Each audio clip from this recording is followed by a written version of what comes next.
I got so much motherfucking design on right now. Break it down, bring it back, make it clap. I got 3 old thoughts, new block, wear that thing. Bitches on my line, and you know. Hai semuanya, di sini saya akan menjelaskan materi mengenai skala pengukuran. Tonton sampai habis ya. Baik, di sini saya akan menjelaskan mengenai skala pengukuran. Menurut Sugiono 2012, skala pengukuran ialah kesepakatan yang digunakan untuk menentukan panjang pendeknya interval yang ada dalam alat ukur, sehingga alat ukur tersebut digunakan dalam pengukuran akan menghasilkan data kuantitatif.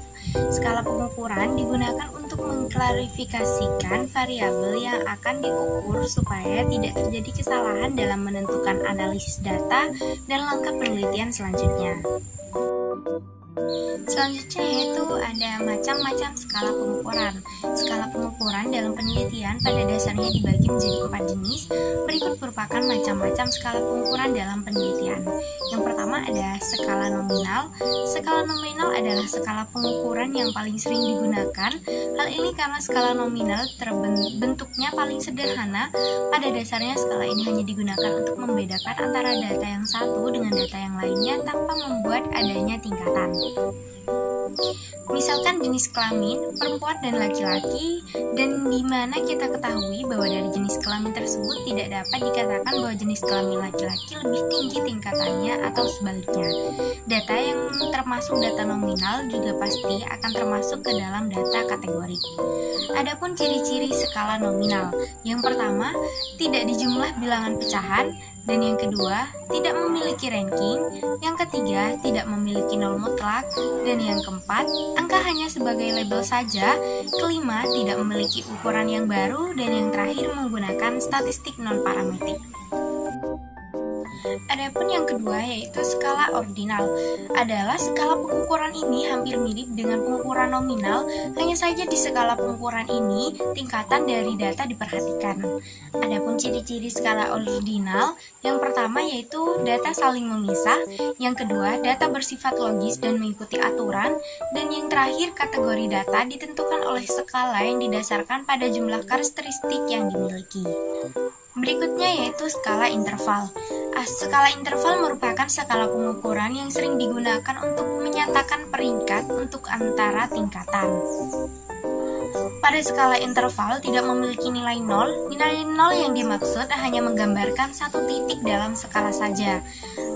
Adapun ciri-ciri skala interval, yang pertama, data bersifat logis, dan yang kedua, data saling memisah. Yang ketiga, data ditentukan berdasarkan jumlah karakteristik khusus yang dimiliki, dan yang terakhir, angka 0 hanya menggambarkan titik pada skala, tetapi sebenarnya tidak memiliki nilai 0 yang absolut. Adapun yang terakhir yaitu skala rasio. Definisi skala rasio merupakan skala pengukuran data dalam penelitian yang sering digunakan untuk membedakan, mengurutkan, dan membandingkan data. Skala rasio adalah skala paling tinggi dibandingkan 3 jenis skala yang sudah disebutkan sebelumnya. Adapun ciri-ciri skala rasio, yang pertama, data bersifat saling memisah, yang kedua, data bersifat logis dan mengikuti aturan, dan yang terakhir, kategori data ditentukan oleh skala berdasarkan karakteristik yang khusus. Berikutnya yaitu kelebihan dan kekurangan skala pengukuran. Skala ini memiliki kelebihan dan kekurangan tersendiri, yaitu untuk kelebihan skala pengukuran, praktis untuk membedakan kategori satu dengan yang lainnya, perbandingan antara kategori bisa terlihat jelas. Adapun kekurangan dari skala pengukuran, skala yang lebih tinggi seperti rasio dan interval bisa diubah ke bentuk lebih rendah seperti nominal dan ordinal, tetapi tidak sebaliknya. Baik, untuk materi selanjutnya yaitu skala pengukuran skala sikap. Skala sikap merupakan suatu alat ukur yang digunakan untuk mengukur sikap, nilai, dan karakteristik lainnya. Dalam skala sikap berisikan nilai-nilai bilangan untuk menilai subjek, objek, atau perilaku perilaku untuk maksud mengidentifikasikan atau mengukur kualitas-kualitas. Adapun jenis metode skala atau skala sikap, berikut merupakan jenis-jenis skala sikap. Yang pertama ada skala Goodman, merupakan skala pengukuran yang ingin mendapatkan jawaban tegas, misalnya jawaban ya, tidak, benar, salah, dan sebagainya. Skala ini termasuk tipe skala nominal. Dan yang kedua yaitu kategori style.